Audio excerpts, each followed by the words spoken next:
mga kasunod ko, by group o kaya couple. Isa para sa akin, isa para sa akin.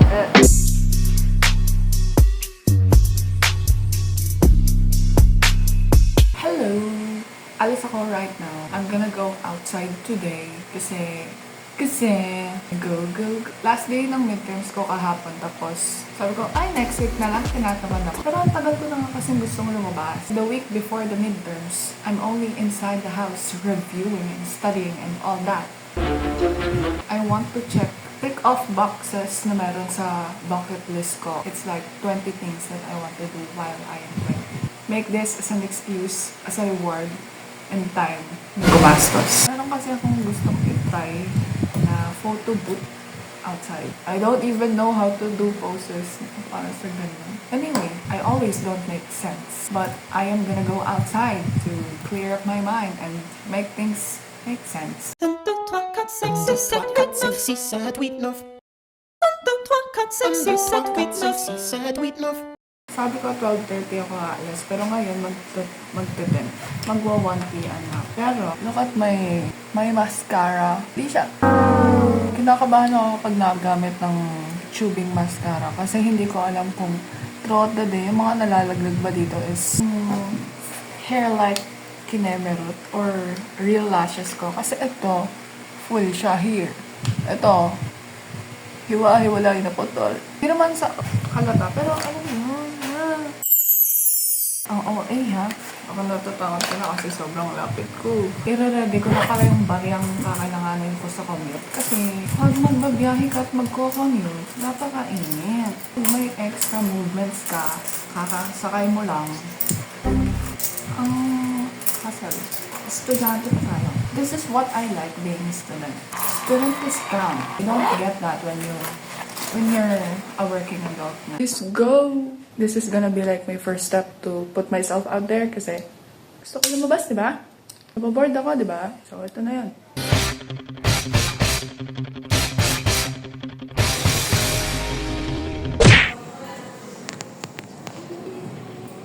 Push mo yan, push mo yan, push mo yan,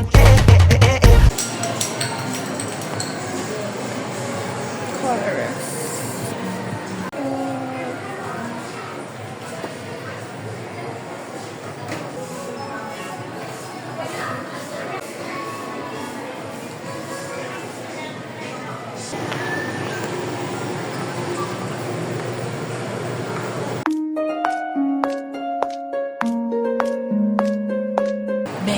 Mekeni, tuk-tuk dorem.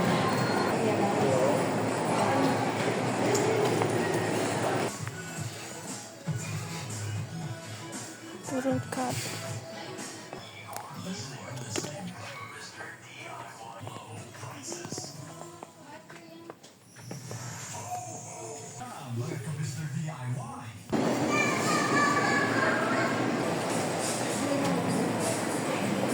Nakapost. I need this.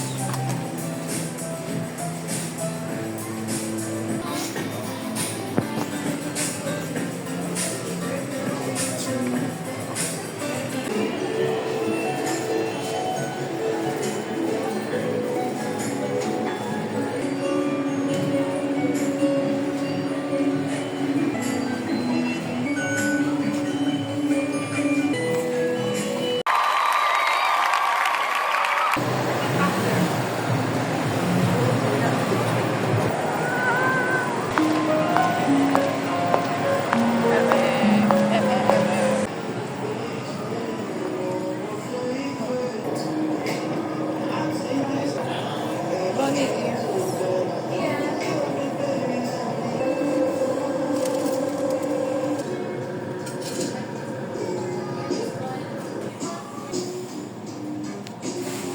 Ayun ko lang nalaman na may G-Force dito. May G-Force. Walang tao, dinner. Maling collective base yung napuntahan ka. This is it. Hawaii. Nakara ako dyan ah.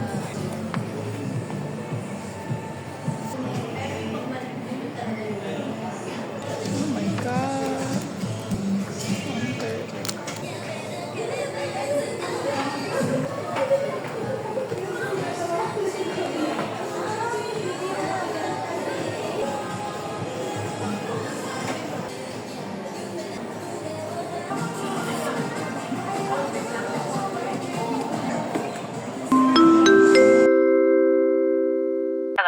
Hello, it's this bad bitch number. No.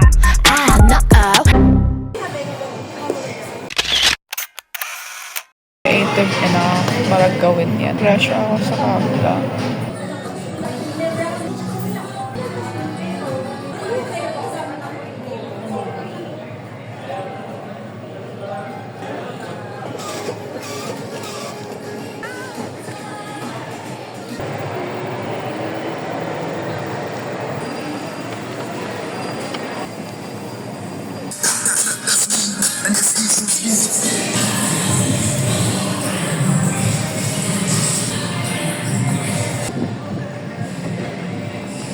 Ngayon lang ako ulit naglakad dito kasi napunta lang naman kami dito sa baba kapag may practice, pero ngayon wala nang practice. Puro major na kami, so hindi na ako nakakabalik dito.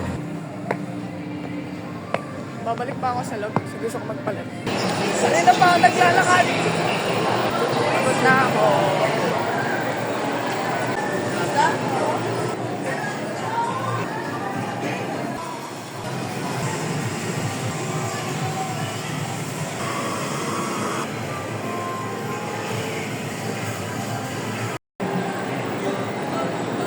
Pagod ako, gusto ko mo po. Kangaroo! The rabbit! Sticker!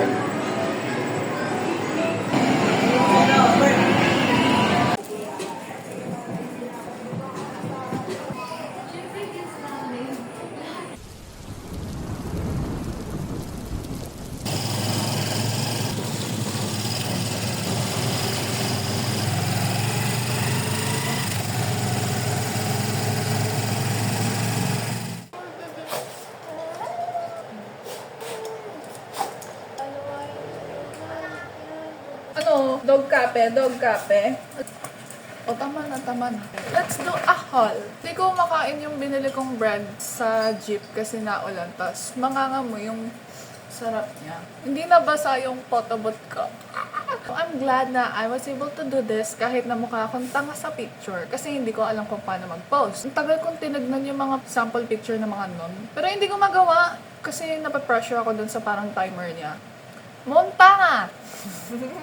Pare-parehas tuloy itsura ko. This is a recollection of the ganaps ng lakad. Para hindi lang yung kwenta at nagastos ang kailangan mong i-reflect pero yung mga nangyari.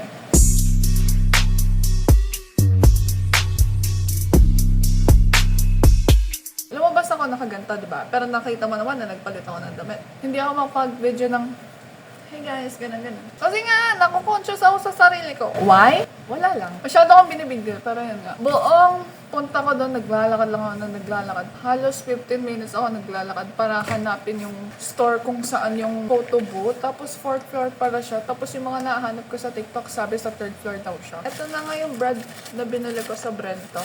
Tapos nakita mo yung dinaanan kong cart craze. Natatempt talaga akong subukan yun kasi isa yun sa mga bala ko talagang gawin besides yun sa photo booth. Kaso, pag ginawa ko yun, masasagad na ako. Pagkababa ko ng jeep, bumili pa ako ng waffle. Feeling ko hindi pa to enough kasi nga napagod ako kakalakad. Madami pa akong balak puntahan dun sa lugar ngayon. Pero as an individual, para na siyang MOA sa layo.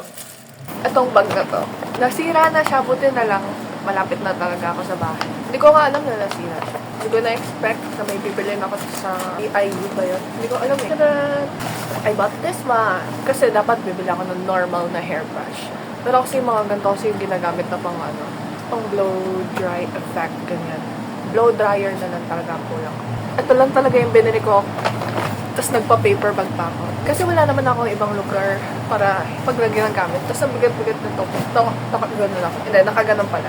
Pero ito kasi yung kailangan ko, yung paslan, para pwede ko siyang gamitin pang eyeliner o kaya yung ganun. Alam ko namang hindi ko dapat i-big deal na ganun yung itsura ko dun sa photo booth. Pero kasi first time ko, pero alam mo yun, nag-expect ako magiging maganda yung result. It's my own fault na ganun yung mga poses na ginawa ko. Ang awkward niya tignan. Sinusubukan ko dapat talagang gamitin yung parang mga naka-display dun na perfume, ganun.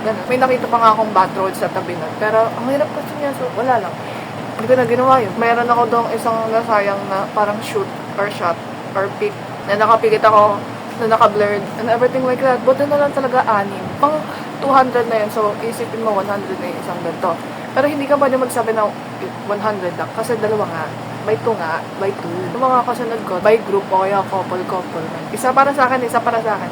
Babalik ako doon. I-gatekeep ko muna yung photo booth na yun hanggat hindi pa ako nakakakuha ng matilang picture. Hindi lang ako nakapag-roleplay dun sa calling the attention. Pati yung yung sa computeran. Nakaupo kasi dun sa Surya. Hindi ko alam kung pwede umupo dun. Tsaka, kaya nagantay na lang ako ng sa pila nung photo booth. May part nga dun na umupo pa ako dun sa Inidoro. Kaso, hindi ko sobrang baba, hindi na ako kita sa picture. Pero kita pa din naman pala. Pero hindi ko siya napili umanan. Hindi, joke lang. Hindi kasi nakuha dun sa picture na nakaupo ako sa Kasi nga, nababaan ako, tapos na-shook ako. So, feeling ko talaga gusto ko umulit dun para mag-retake ng mga picture. Kung wala na talagang pila and everything else na parang hindi ako nape-pressure. Kaso wala na akong extra 200 para mag-retake ng picture that time. So, akala ko din makakapunta pa ako nung parang racing. Next time na lang.